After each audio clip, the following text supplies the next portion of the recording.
in our previous class we derived the governing equations for the thin film coupled with the boundary conditions. So, we will summarize those today and then proceed with a illustrative example of how to solve the thin film equations. So, the basic equations that we solved or that we derived are the continuity equation, the x momentum equation and the y momentum equation, which are given in the slide. Then the boundary conditions at the solid boundary, at the interface between the solid and the fluid you have no slip, no penetration boundary condition, and at the interface kinematic boundary condition, the shear force balance and normal force balance. Then we assume the variation of the surface tension of a particular form and also introduce the concept of disjoining pressure, so that we could write the pressure jump across the interface in terms of these parameters. I mean these we did in significant detail, so I am just summarizing. Now based on various forcing parameters we ascertained various velocity scales. So like for example, if surface tension gradient is dominant, then what is the velocity scale? If the normal pressure gradient is pressure difference is dominant, then what is the velocity scale? If the excess pressure is dominant, then what is the velocity scale? All these if the x body force is dominant, what is the velocity scale? If the y body force is dominant, what is the velocity scale? Now in the previous lecture we outlined a method of solution of these equations. See, these equations are strongly coupled and the nature is non-linear, and however it is possible to derive a single expression of H as a I mean single expression of governing differential equation, not expression for H directly, but governing differential equation for H as a function of x and time. So that we outlined, and the procedure is something like this. We started with the y momentum equation, then used the normal stress related boundary condition, then we calculated the axial pressure gradient, used the x momentum equation, integrated the velocity profile twice and have used the no slip boundary condition at the wall and the tangential stress related condition, and that u we finally substituted in the continuity equation, where we use the Leibniz rule to bring the d dx out of the integral, and in the process we use the kinematic boundary condition. So that eventually led to the equation number 30, which is the form with which we will start today, that del h del t plus del x of 0 to h u0 dy equal to 0. Starting from here we will go to the board and try to work out a simple problem. I will write the expression of u0 what we derived in the previous class, and we will start from there. So you have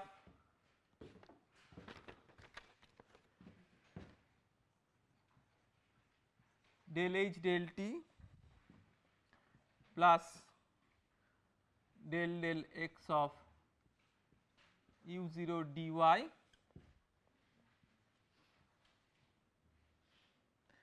is equal to 0. u0 is equal to a into y square by 2 minus yh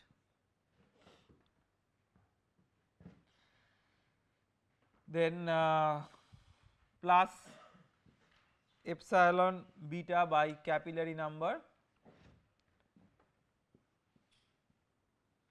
del t tilde sigma y, where the expression for A we will write A is equal to del x of epsilon cube LC square rho g cos theta by mu u c h plus Ps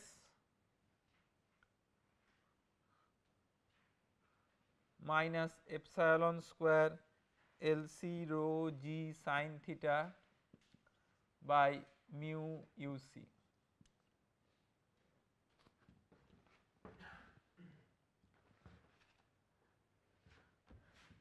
So, integral of u0 dy we can calculate, we will calculate it for a special problem, and then we will substitute that integral here.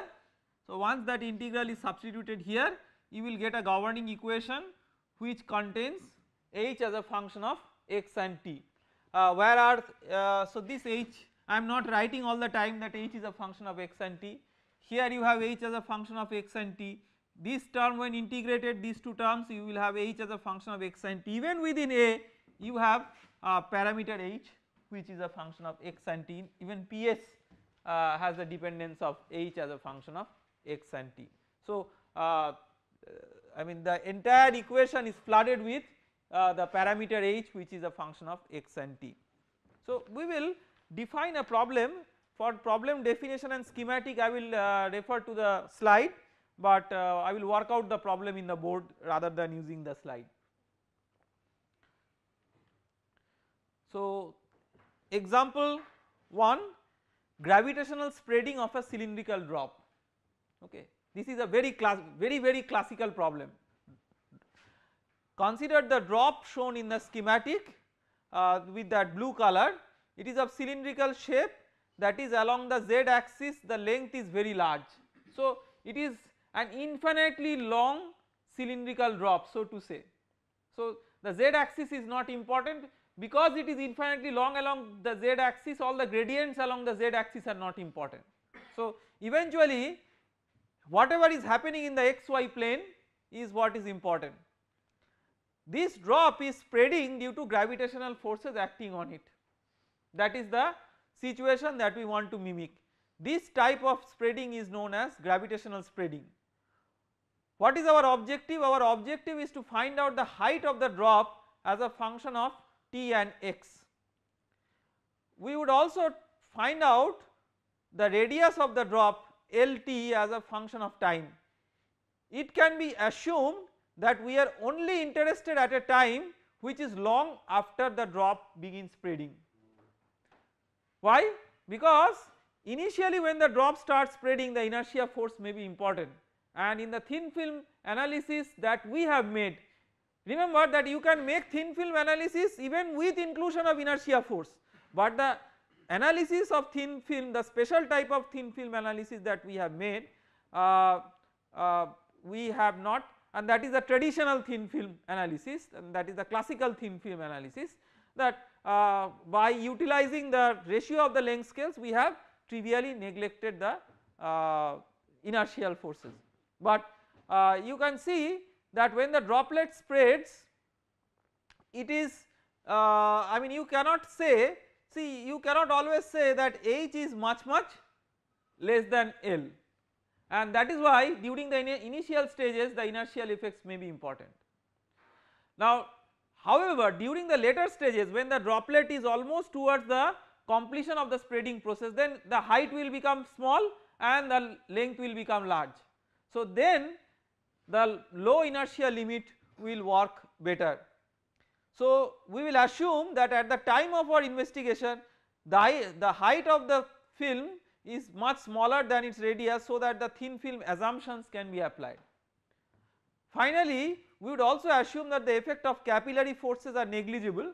I mean it is just for demonstrating a problem, I can that is what I intend to tell you, because if you include the effect of capillary force, I mean the same thing, but equations will become, sometimes equations may become intractable so far as what we can do in the scope of a class coursework.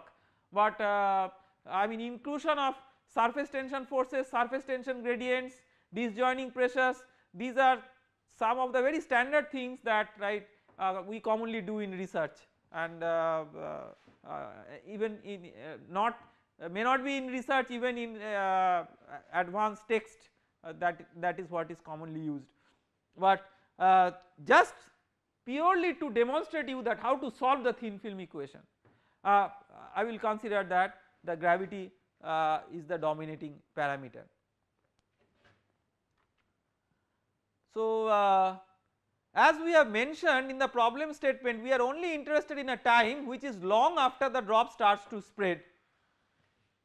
Clearly the drop starts to spread from an initial shape which is unknown. See, this problem, setting up the length scale is very challenging, because the droplet is, its dimensions are continuously evolving. You do not have a fixed L, you do not have a fixed H, and these are continuously changing. After sufficiently long time, there is no memory in the drop of its initial shape. The droplet has lost its memory that what was its initial shape completely. We are interested in precisely this time frame, that is the physics that we are interested to capture. Looking at the gravitational forces in the thin film equation, we find that these forces are proportional to sin theta and cos theta. Here theta is 0 because the plane is horizontal and gravity is vertically downwards. So here theta is 0 and only active component of gravity is the cos theta component, right. So that means, so basically G, in the y momentum G is acting, right. So the main reason, this is the main dominant force here, and this force is the main reason for the drop to spread. So we have our velocity scale from the y momentum body force, right, because the y momentum, in the y momentum there is a body force which is proportional to g cos theta, and here theta is 0, right. So because the gravity is vertically downwards, that is where the y axis is, that is how the y axis is aligned. That means that your UC will be decided by the body force in the y momentum equation. See, this is the first thing that you have to decide, what will be your scale. So that is the first point. Second point, we can easily infer that the radius of the drop will keep on changing with time and the height will keep on getting shorter, right. This is obvious, height will decrease, radius will increase, because volume has to be conserved. We note that in this problem there is no natural time scale to speak of, that is why we cannot speak of any natural length scales also, because the length scales along x and y directions will keep on changing forever. Thus one can conclude that in the present case, in absence of any natural scales, we are likely to have a similarity solution. So I will show you that what kind of similarity solution we can think of for this particular problem. Okay. So we will start with the velocity scales, maybe I will go to the board to explain this.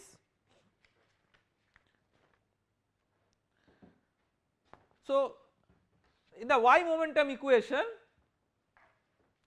I will not erase this part because we will require this soon. You see, what is UC? Epsilon cube LC square rho g by mu UC, this is of the order of 1. So if you look into your notes, epsilon cube LC square rho g cos theta by mu UC is of the order of 1 for y momentum body force to be dictating the UC. From there we are getting this. So this means you have UC is of the order of mu by epsilon cube LC square rho g.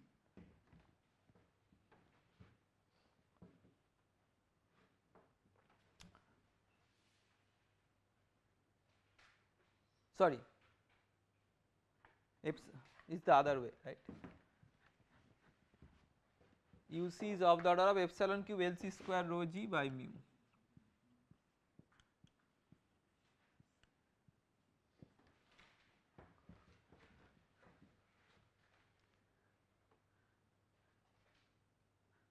Now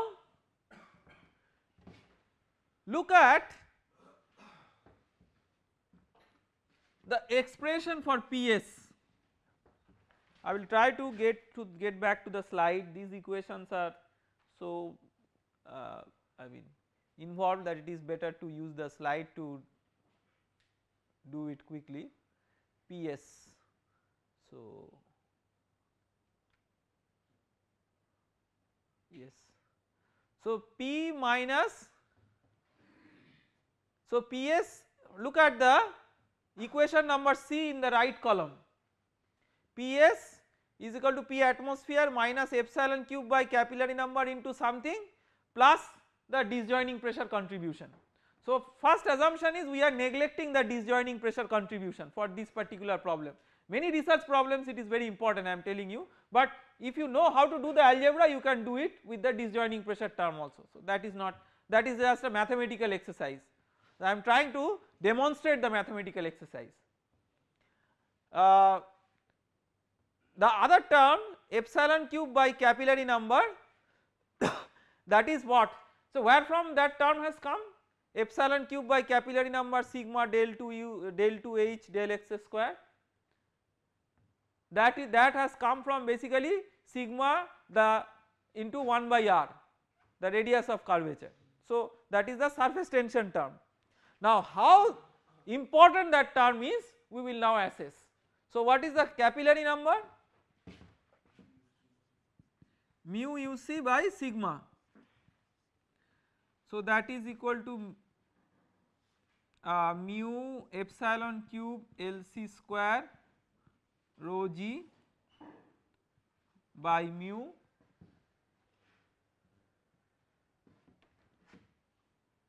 sigma, right. So this is epsilon cube rho g LC by sigma by LC, right. What is this? This is gravitational pressure, right, and this is the Laplace pressure due to surface tension. So this ratio, this is an indicator of the gravitational force by surface tension force, this is called as bond number, BO. So recall that in the Laplace pressure term we had a term epsilon cube by capillary number, right. So epsilon cube by capillary number is equal to 1 by bond number. So we will, so our assumption that Laplace pressure term is not important can be justified only if bond number is large, right. So we will assume that the bond number is large, that means epsilon cube by capillary number will be small.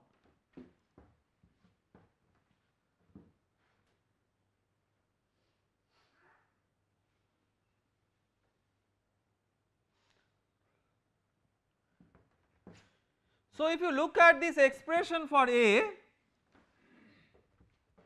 if you look at this expression for A now, PS is equal to P atmosphere plus the Laplace term plus the disjoining pressure term. Laplace pressure term is negligible and the disjoining pressure we have already neglected. So this, for this present problem, for only this problem, right, do not generalize it, for only the example problem that we are working out now, this is P atmosphere. Okay. Now what are the other parameters for this problem? This is cos theta is 1 and sin theta is 0.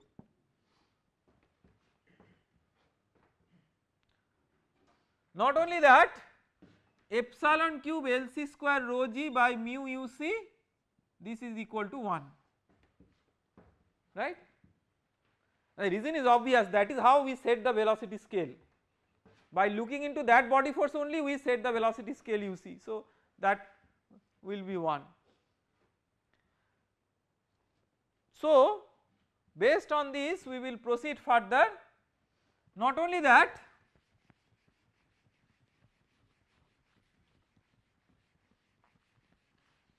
we will assume that there are no tangential gradients of surface tension. For example, you have not applied any temperature gradient so that it creates a surface tension gradient.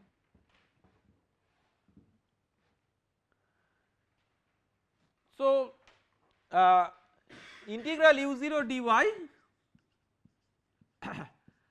between 0 to h is equal to a integral y square by 2 minus yh dy 0 to h.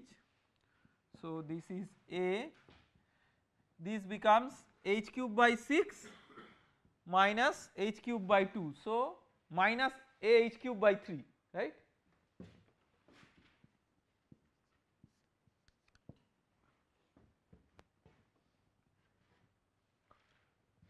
So it becomes del del t del h del t plus del del x of minus a h cube by 3 equal to 0.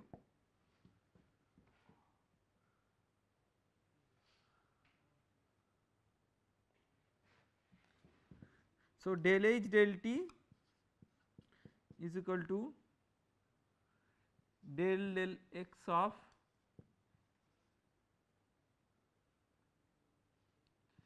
h cube by 3 del h del x, right.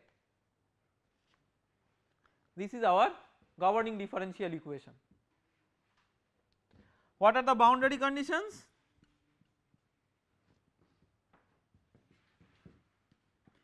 At x equal to 0,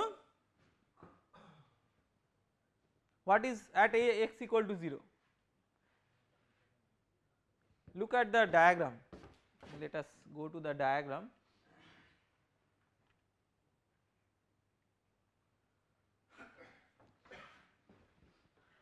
X equal to 0 in this diagram is what?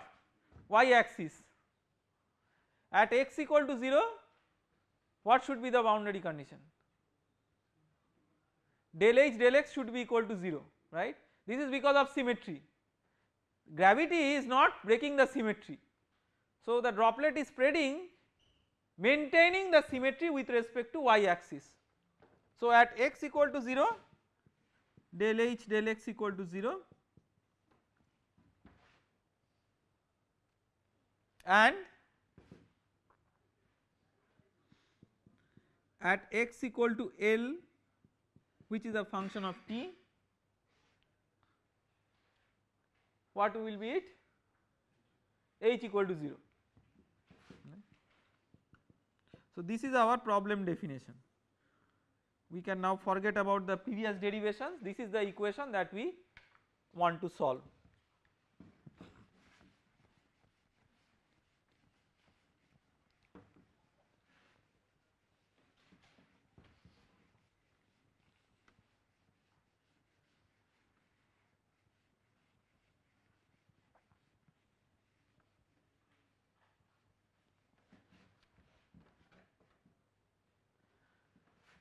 Now you assume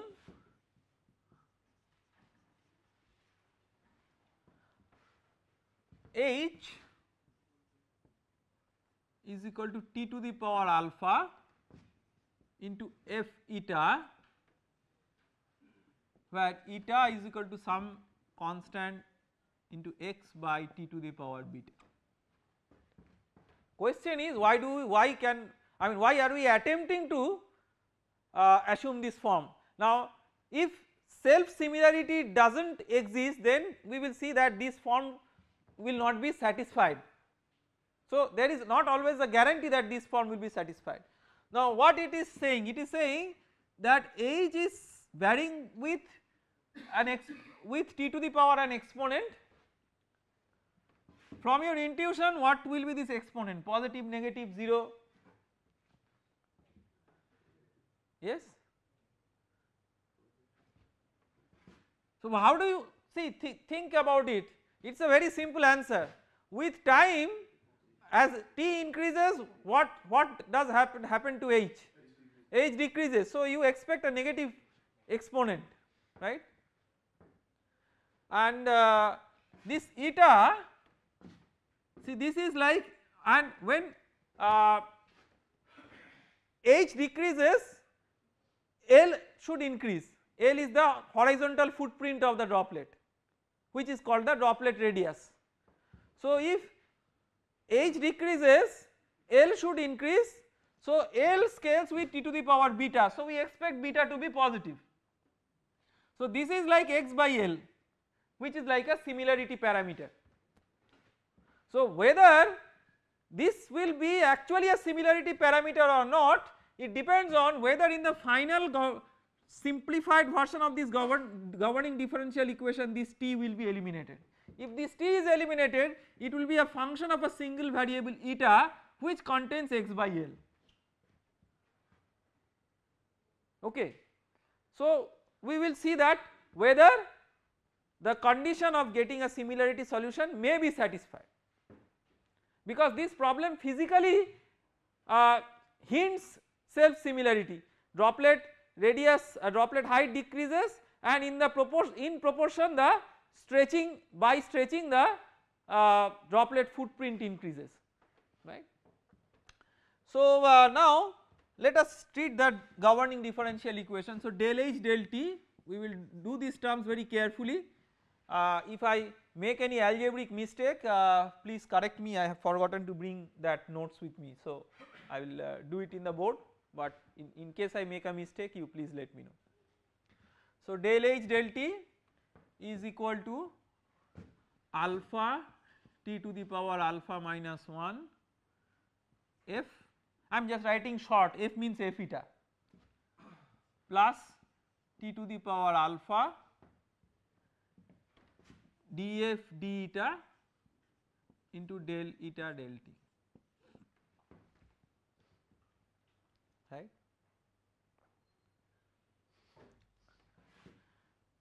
So this is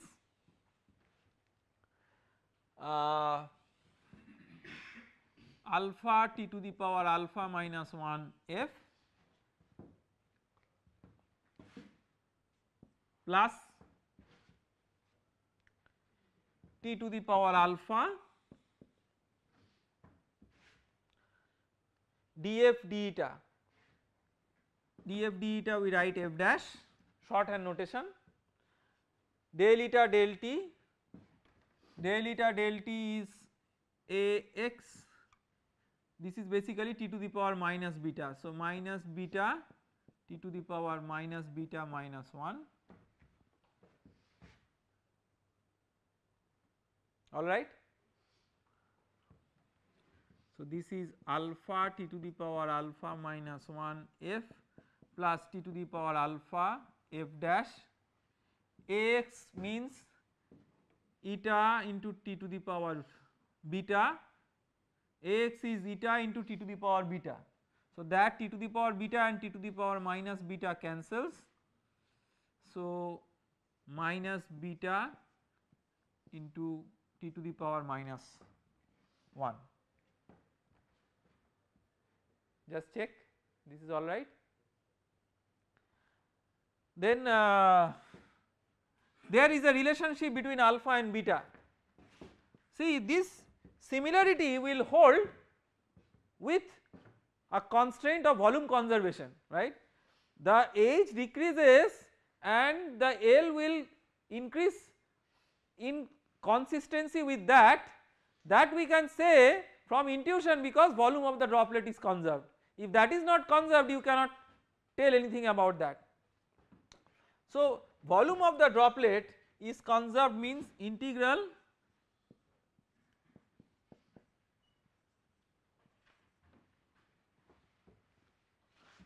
h dx from x equal to 0 to x equal to L that is constant.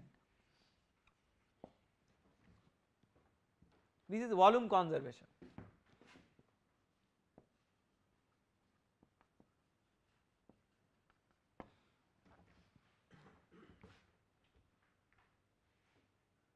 Right.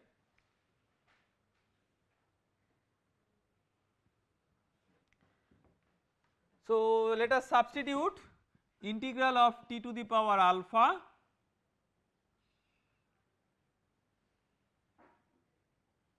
f dx is t to the power beta by a d eta is equal to constant. Can you tell that the final result should it be sensitively dependent on what constant we choose? Actually not, because the constant, because ultimately the prefactor in the solution will be scaled with this constant. So you can normalize this and you can choose this as 1 for example, not a must. I mean whatever you choose, the final result will be scaled with that. Okay. So this integral, so eta 0 to let us say eta 0. What is eta 0? Eta 0 is eta when x equal to L. When x equal to L, the corresponding eta we call as eta 0. So t to the power alpha plus beta integral f d eta is equal to a. When will this result in a self similar deformation of the droplet? When there is no t variation, that means alpha plus beta is equal to 0. So beta is equal to minus alpha. Okay. So here in place of beta we will write minus alpha, so this will be alpha. So this is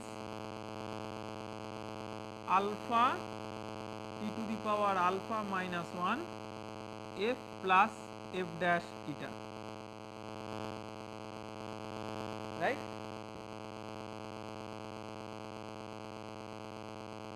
Alpha t to the power alpha minus 1 is common. This is del h del t. Okay. Then the right hand side, let us calculate h cube by 3 del h del x. So del h del x.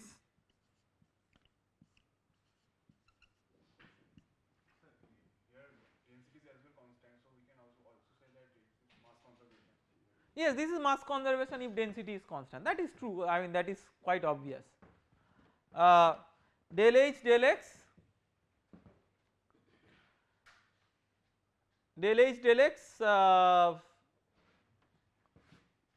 t to the power alpha df d eta into del eta del x.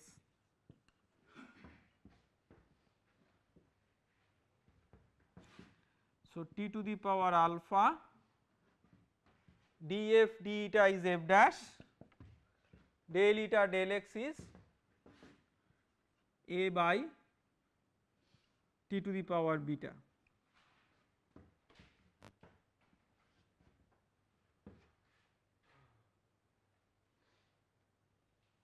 Beta is equal to minus alpha. So t to the power 2 alpha a f dash, then h cube by 3 del h del x. So h cube means this will become t to the power 3 alpha, that 3 alpha and 2 alpha will make it 5 alpha. So t to the power 5 alpha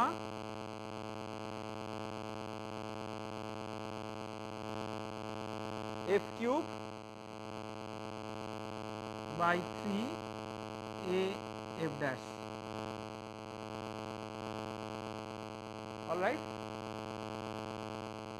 Then another del del x is there, right?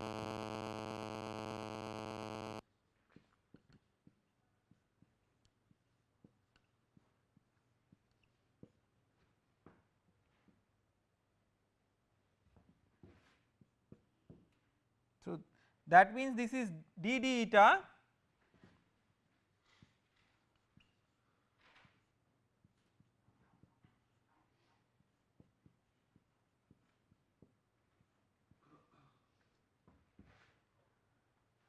into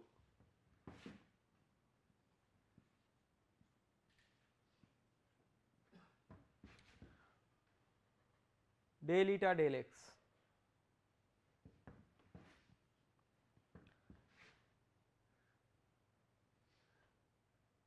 So that means del eta del x is a by t to the power beta.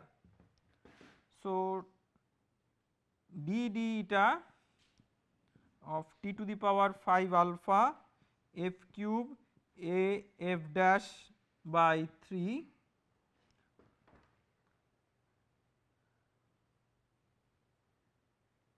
del eta del x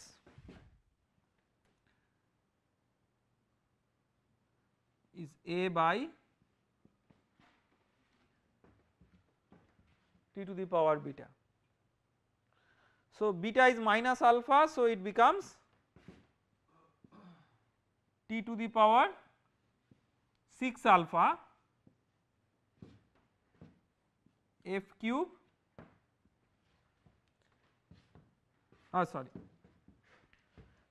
d d eta is there, or a we can take out of the eta, d d eta of f cube a by 3, let us take out a square by 3, basically a square by 3 d d eta of f cube f dash,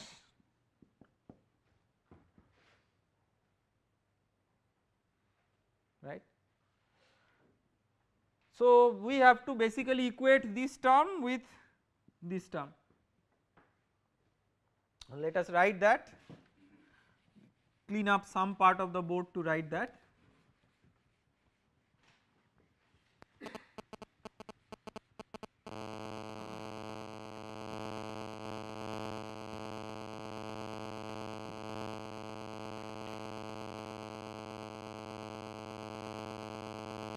So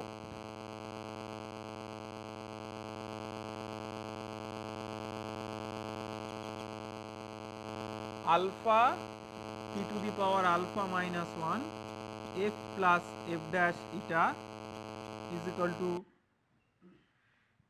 a square by 3 t to the power 6 alpha d d eta of f cube f dash.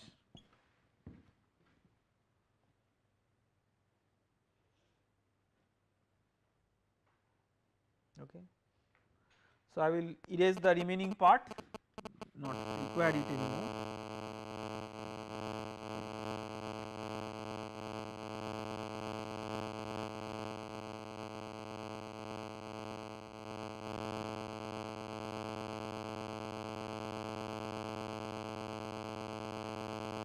Now when will we get a similarity solution? Can you tell from this equation that what is the condition under which we will get a similarity solution? When the function of t gets cancelled from both sides, that means t to the power 6 alpha is equal to t to the power alpha minus 1. So that means for similarity solution to exist, you must have 6 alpha is equal to alpha minus 1. So alpha is equal to minus 1 by 5.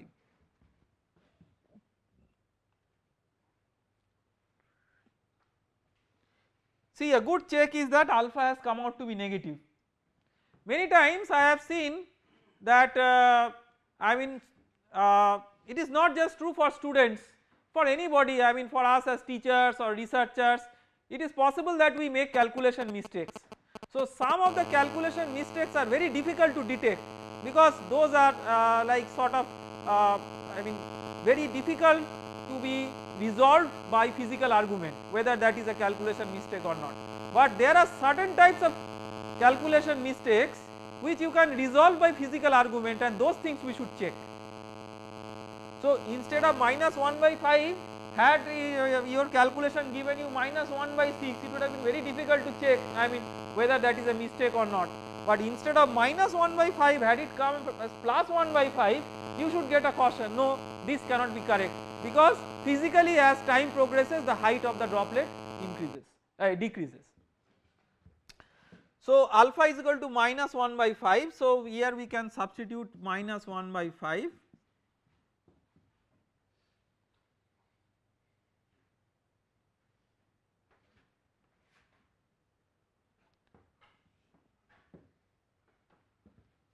Alright. So now we can, so these terms are eliminated.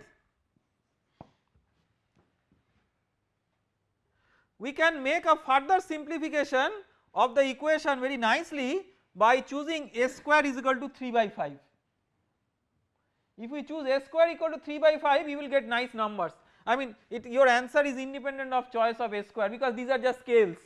So this will scale you the final, whatever you assume as a, that will scale. Like I mean, a good analogy is that in school when you are dealing with ratio and proportion, a by b equal to c by d, you assume some k. Now you can take k 1, 2, 3, 4, 5 whatever, your significant point is whether a by b equal to c by d is maintained and not what is k. According to k the answer will be just scaled. So similarly this a is like k. So now, so choose s square is equal to 3/5.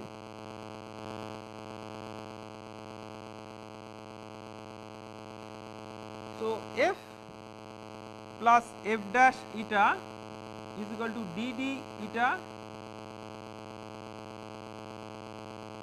minus dd eta of f cube f dash.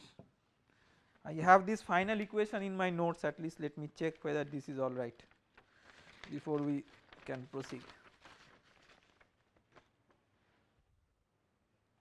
Yes, this is fine. So up to this at least it is fine. Now this is what? This is dd eta of f eta, right? Very simple and trivial.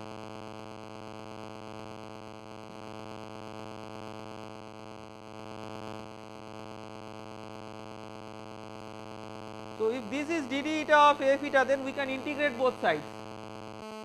So f eta is equal to minus f cube f dash, or better take, anyway we can do this, minus f cube f dash, or here we put a minus sign, algebra will be bit, f cube f dash is equal to minus f eta plus a constant c1, right. It does not matter, I mean you can just play with whether you can put in the left hand side or right hand side. Why I have put it in this way, because f dash if we keep in one side explicitly we will integrate it to get f. That is the objective of writing it in this way. What we will do is, we will integrate this. So at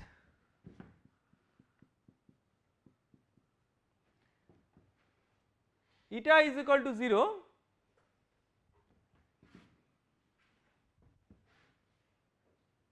you have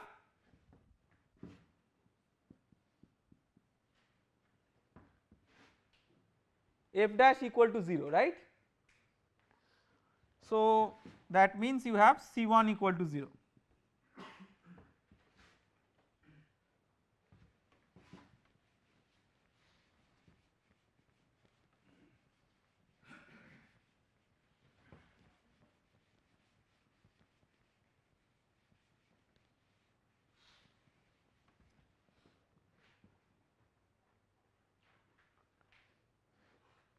So you have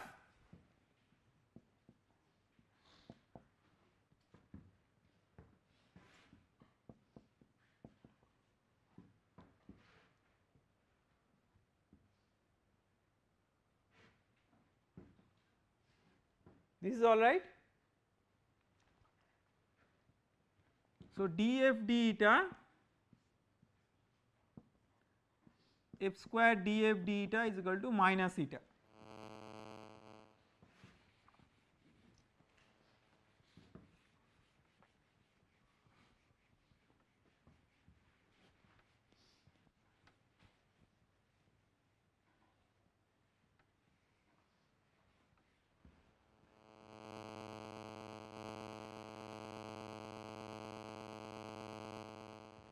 So f square df f cube by 3 f is equal to minus eta square by 2 plus C2.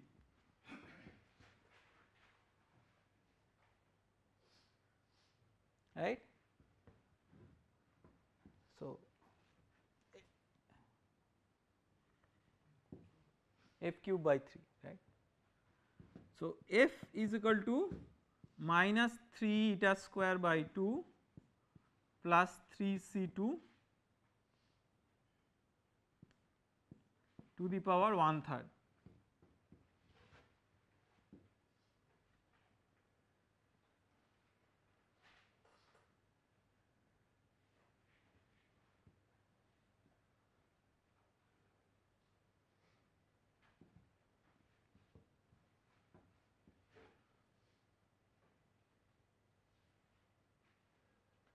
Now the next, so at eta is equal to eta 0 you have f is equal to what? At eta is equal to eta 0 f is equal to 0 because h is 0, h is equal to t to the power alpha into f. So 0 is equal to minus 3 eta 0 square by 2 plus 3 C2, that means C2 is equal to 3 eta 0 square.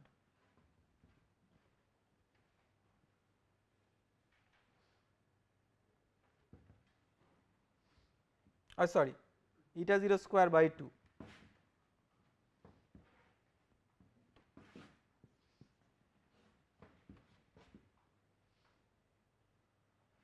So f is equal to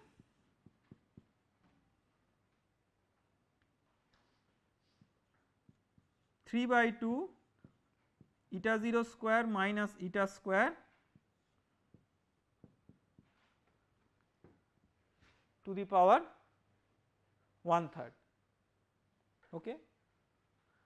So this completes the solution, but you have to know what is eta 0, right, that you do not know. So for that we get back to the volume conservation. So integral f d eta 0 to eta 0 is equal to a. What is the value of a that we had chosen? No, a is not 1, root 3 by 5.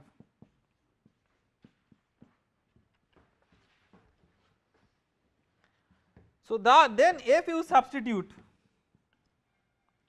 So f will 3 by 2 eta 0 square minus eta square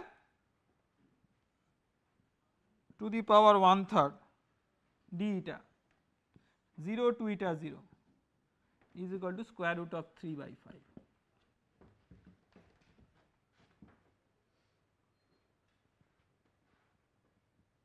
Okay. Now you can make a substitution, eta is equal to eta 0 sin theta, right. I mean that is the standard substitution, sin theta or cos theta whatever, and then you can evaluate this integral numerically to get the value of eta 0. I will tell you the final answer, please do that, do it as a small exercise. You will get eta 0 is equal to 2.23.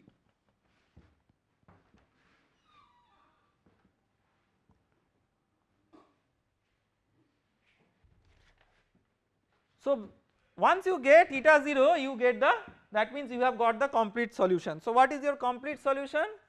H is equal to T to the power minus 1 by 5 into 3 by 2 into 2.23 whole square, 2.23 square minus eta square to the power 1/3, and eta is equal to x by T to the power 1 by 5 square root of 3 by 5.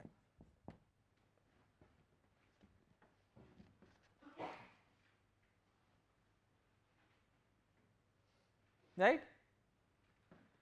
Now what is our objective? Our objective is to get the droplet radius as a function of x. So how will you get L?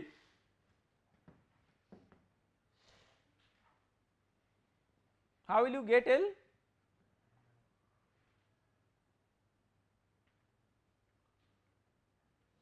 In this expression, when eta is equal to eta 0, x equal to L, right.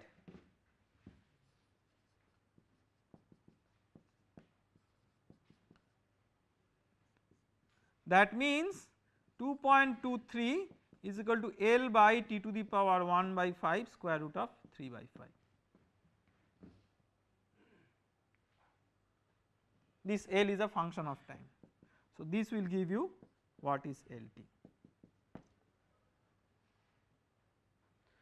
So through this problem I have tried to demonstrate you that how to make use of a thin film equation, and this is a very classical problem that I have demonstrated, that how it is possible to solve the thin film equation to get H as a function of time and x. So we will close our discussion on thin film dynamics with this, and from the next lecture we will start with a new topic. Thank you very much.